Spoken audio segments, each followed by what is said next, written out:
Hey there, glad you stopped by. You know, I've been reflecting a lot on my past lately. My life back in Miami, my old job with the police department, my family, my hobbies. It's kind of wild how much I tried to keep my extracurricular activities a secret. I spent years making sure no one even suspected that I was more than just your friendly blood-spatter analyst. But let's be real. Secrets that big don't always stay tucked away forever. Over time, a surprising number of people actually figured out that I was, well, a serial killer. I know. Not exactly something to put on my resume. You'd think someone like me, cautious, meticulous, always wiping down my kill tools, would have managed a perfect cover. But life's messy, and people are curious, and I guess I made some questionable choices along the way. Before I knew it, a whole bunch of folks discovered that Dexter Morgan wasn't just a quiet lab geek. Some of them caught me red-handed, others pieced it together from little hints, and a few had me all figured out from the start. Crazy, right? So, pull up a chair, relax, maybe grab a donut, preferably not one from the precinct. Those get stale fast, and let me tell you about every person who ended up learning my not-so-little secret. 1. Harry Morgan, my adoptive dad. So, first up, obviously, we've got Harry. He's actually the reason I am what I am. When I was just a kid, Harry, a Miami police officer, noticed I had these, let's call them troubling tendencies. Animal carcasses in the backyard. That's not exactly normal boy behavior. But did Harry panic and call child services? Nope. Instead, he decided to train me, to give me a code. Basically a rule book for my killings. Only take out murderers who slipped through the justice system. He saw the darkness in me and thought, hey, let's make him a vigilante. Harry knew I was a killer way before I ever touched an adult victim. He turned me into a monster with a moral compass. Gotta give him credit for creativity. Harry was both mentor and father, but when he finally witnessed just how gruesome my kills were, it hit him hard. I mean, he literally saw me carving someone up. Not the father-son bonding moment he had in mind, I'm sure. 3 days later, he ended his own life. Heavy stuff. 2. Brian Moser, my biological brother. Next, we've got Brian, aka the ice truck killer, my long-lost big brother. Turns out we shared this horrible childhood trauma. Seeing our mother murdered in front of us when we were tiny. That event kind of turned both of our brains inside out. He never got adopted by a kind cop, never had a code to guide him. He was out there killing recklessly, leaving these elaborate crime scenes. When he finally revealed himself to me, he was all, surprise, I'm your brother and also a serial killer. Isn't that awesome? He was thrilled I also like to kill. Seriously, we had a serial killer family reunion moment. He knew I had a dark side. He loved it. He wanted us to be the blood-spattered version of the Wonder Twins. But he took it too far. He wanted me to kill my adoptive sister, Deb. That wasn't happening. I have standards, and I kind of love Deb, so I had to put an end to Brian. Family drama at its absolute worst. 3. James Dokes, my least favorite co-worker. If there was one guy in the entire department who never fell for my harmless lab nerd act, it was Sergeant James Dokes. From day one, Dokes was like, there's something off about you, Morgan. I guess the guy had a built-in creep detector because he never let up. He'd give me these intense side eyes at the office, always suspicious.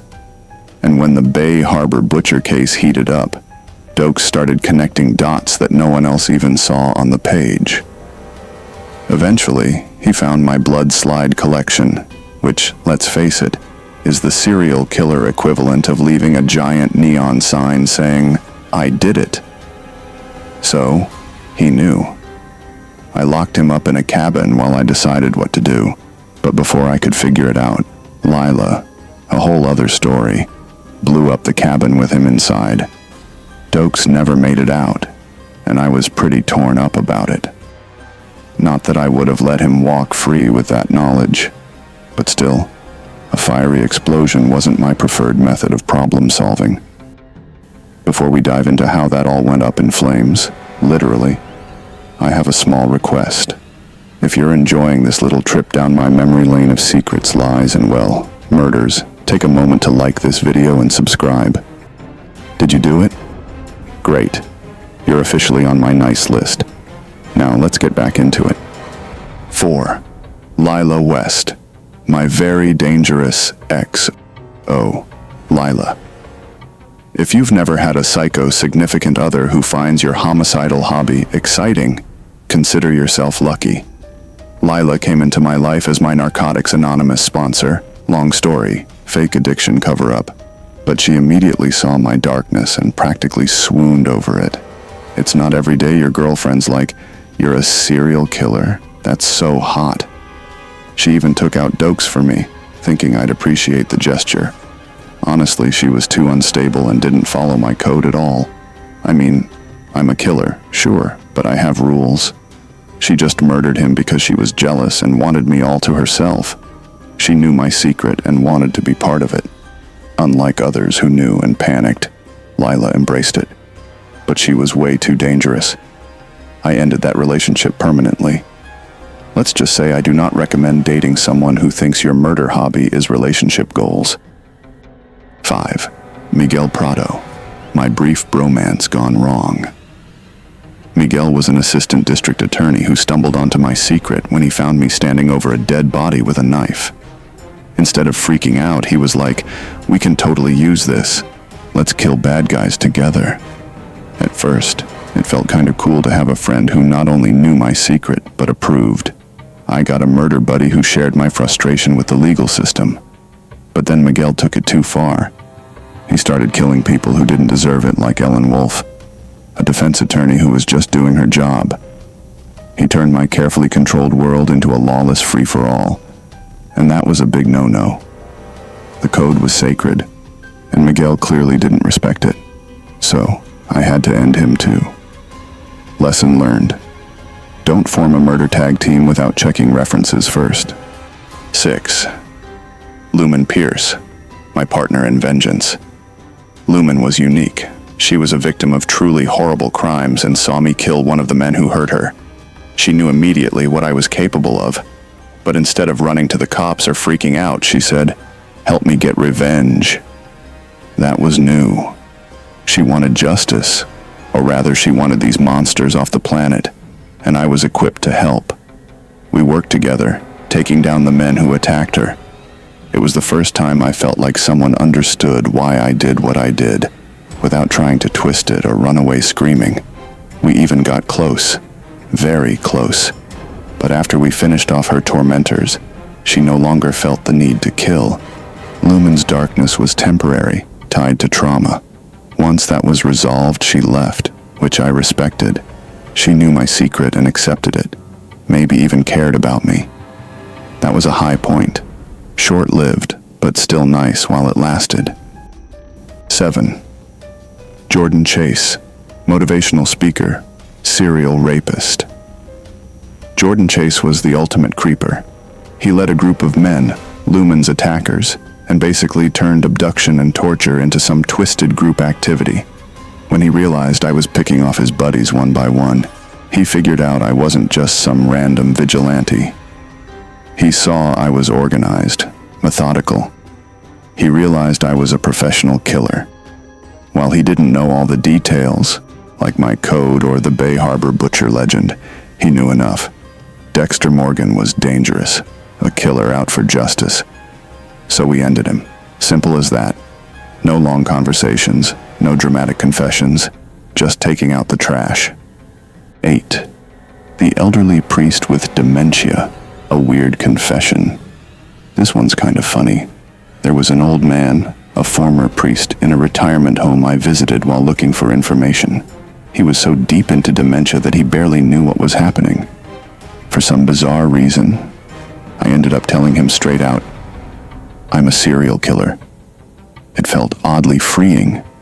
He looked shocked for a second and then promptly forgot. It was like telling a goldfish your darkest secret. Poof, gone. If only everyone else had that kind of memory problem. The old guy knew, sort of, but it didn't last more than a few seconds. No harm done. 9. Deborah Morgan, my sister, my conscience. Deb, my sister, actually walked in on me killing Travis Marshall. That was a big uh-oh moment. Imagine your sister seeing you stab a guy who's tied to an altar. It's not something you just explain away as a hobby. She was horrified, confused, and heartbroken. Deb was a detective, and also the person I cared about most in the world. Her discovery my secret changed everything. She tried to understand, even tried to help me not get caught, but it tore her up inside. Knowing your brother is a serial killer who claims to kill only bad guys, it's a lot to swallow. She struggled with it, tried to love me despite it, but it wasn't easy. I still feel guilty about putting her through that. She knew, and it nearly destroyed her. 10. Hannah McCay, my murderous soulmate. Hannah was also a killer, but she was more into poisoning than stabbing. When I put her on my table, ready to end her life because I thought she was dangerous, I hesitated. I ended up letting her go, and then sleeping with her. Yeah, not my proudest professional moment, but it was kind of electric. She accepted my dark side instantly. Actually, I'd say she was intrigued by it. She even complimented my technique. Talk about romantic. We tried to build a life together, as weird as that sounds. The problem was that life kept getting in our way, and I had other responsibilities and people I cared about. Still, Hannah stands out as someone who knew my secret and was genuinely cool with it. Almost too cool. 11th. Isaac Serko, revenge-driven mobster. Isaac Serko was a Ukrainian mob boss who came after me for killing his lover. He tracked me down and figured out I wasn't just a random cop with a grudge. I was an experienced killer who followed a pattern. He didn't have all the details, but he knew enough to understand I was no amateur. Surprisingly, after some close calls, we ended up forming a weird mutual respect. We even shared drinks at a bar, talking about loss and loneliness. Isaac's discovery of my secret was more of a quiet understanding than a dramatic reveal. He recognized my killer's heart, and though he wanted revenge, he also saw my odd sense of honor. In the end, he died. Not by my hand, but by his own world's violence. Another person who took my secret to the grave. 12. Maria Laguerta, my former boss and relentless bloodhound. Laguerta was a driven lieutenant who refused to accept that James Dokes was the Bay Harbor butcher. Years later, she found a blood slide at a crime scene, and that sparked her suspicions all over again. She started digging, connecting me to the butcher killings. She was smart, tenacious, and determined to prove I was the killer everyone had missed. I tried to frame her to save myself, but she didn't back down. She found more and more evidence until it was undeniable. I had to face a harsh choice. If she exposed me, my life was over. In the end, Deb shot her to protect me. It was one of the most heartbreaking moments. An innocent person died because of my secret. Laguerta's knowledge cost her her life and nearly destroyed my relationship with Deb. Not fun times, trust me. 13. Dr. Evelyn Vogel, the brain surgeon's mom and my psychological architect. Vogel was a neuropsychiatrist who worked with Harry back in the day to design the code that would shape my life. She knew what I was from the beginning. She studied my condition, believed in my ability to channel my urges, and basically co-authored my moral handbook. When she re-entered my life, she was thrilled to see I'd become her perfect psychopath. Talk about awkward. She wasn't disgusted or afraid. She was proud. It was nice to have someone who understood me so completely, even if it felt a bit clinical. Vogel knew my secret not through discovery, but because she helped create the blueprint that made me who I am. Unfortunately, her psychopathic son, the brain surgeon, killed her. Another tragic ending for someone who knew my truth. 14. Zach Hamilton, my would-be protege. Zach was a young man who killed someone out of rage. I caught him and was about to do my whole plastic wrap routine when I realized he was like a younger version of me. He needed guidance and a code. I spared him and decided to teach him.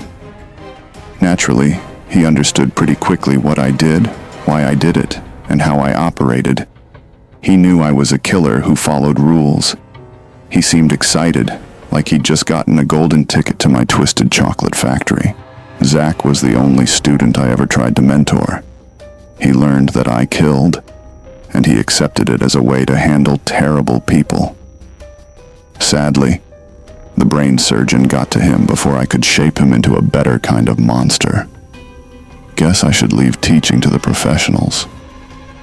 15. Oliver Saxon, the brain surgeon, Vogel's son.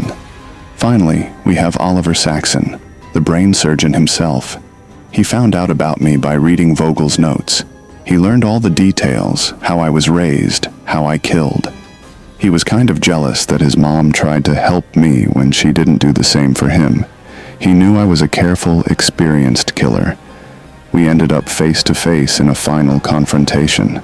Let's just say it didn't end well for him. So there you have it.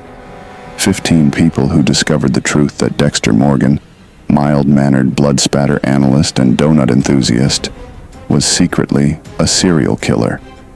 Some tried to turn me in, some tried to join me, others tried to understand me. Most ended up dead. It's not like I planned it that way, but my secret was kind of a deadly contagion for anyone who got too close. If you're curious about more Dexter adventures, maybe check out my highlight reel of times I broke the code of Harry. Trust me, there were more than a few slip-ups along the way.